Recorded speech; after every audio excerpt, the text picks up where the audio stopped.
महाभारत काल के कई ऐसे रहस्य हैं जिन्हें बहुत कम लोग ही जानते हैं। इन्हीं रहस्यों में से एक है जब द्रौपदी अपने ही पति भीम को मारना चाहती थी। मगर द्रौपदी अपने ही पति की मृत्यु क्यों करना चाहती थी, जो उसे सबसे ज्यादा प्रेम करता था और उसके हक की लड़ाई में सबसे आगे खड़ा रहता था।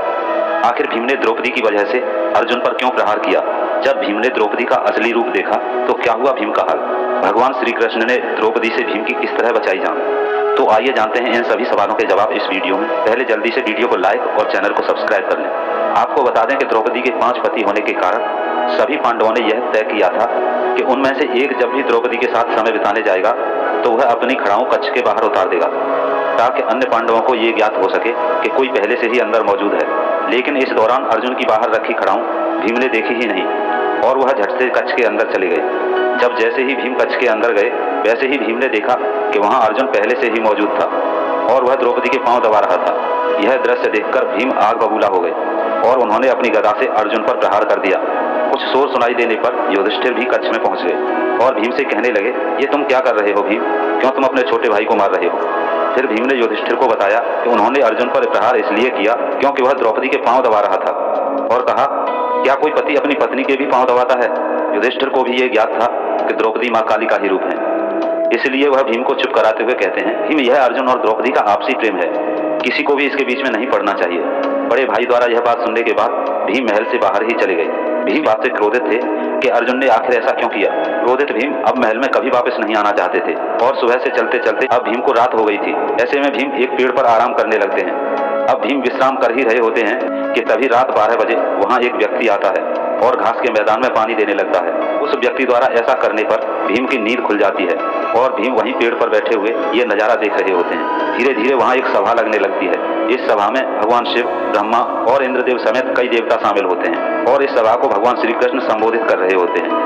तभी भीम देखते हैं कि इस सभा में द्रौपदी आती है, जिसका मुंह खून से सना हुआ है और साथ ही उसके एक हाथ में खप्पर और दूसरे हाथ में कटार होती है। द्रौपदी को बिना अपने पतियों के अकेले देख भीम और आग बबूला हो जाता है, लेकिन वो वहीं रहकर ये सब दृश्य देखते हैं। विकराल रूप में आई द्रौपदी तभी सभी के सामने कहती हैं कि माधव तो मेरे सखा हैं और उन्होंने मुझसे ये वादा किया है कि वह मेरा यह खप्पर खून से भरवाएंगे। इसके बाद द्रौपदी ने कुछ ऐसा कहा कि भीम उसे सुनकर दंग ही रह गया। द्रौपदी कहती हैं कि मैं चाहती हूँ कि मेरा आधा खप्पर भीम के रक्त से भरे और आधा कुरुवंश के रक्त से। यह सुनने के बाद भीम को द्रौपदी का असली सच ज्ञात हो जाता है। उन्हें पता लग जाता है कि द्रौपदी कोई और नहीं बल्कि मां काली का ही रूप है।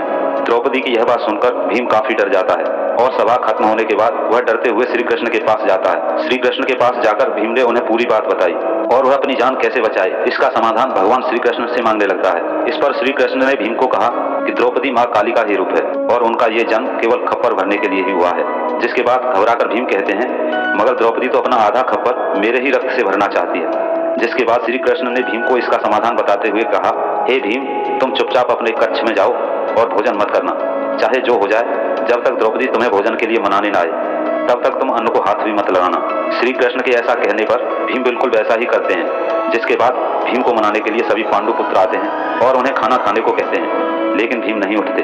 जब काफी देर तक भीम नहीं उठते तो द्रौपदी भीम को भोजन करने के लिए कहती है। तब भीम द्रौपदी से कहते हैं वह केवल एक ही शर्त पर भोजन करेंगे, यदि द्रौपदी उनका मन चाहा वरदान उनको दे दें तो।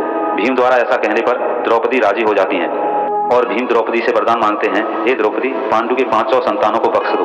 इस पर द्रौपदी कहती है कि तथास्तु, और इस प्रकार भीम और सभी पांडवों की जान बच जाती है। तो दोस्तों, भीम और द्रौपदी की इस रहस्यमयी कथा के बारे में आपकी क्या राय है, हमें कमेंट में जरूर लिखें और ऐसे ही वीडियो के लिए वीडियो को लाइक और चैनल को सब्सक्राइब करें।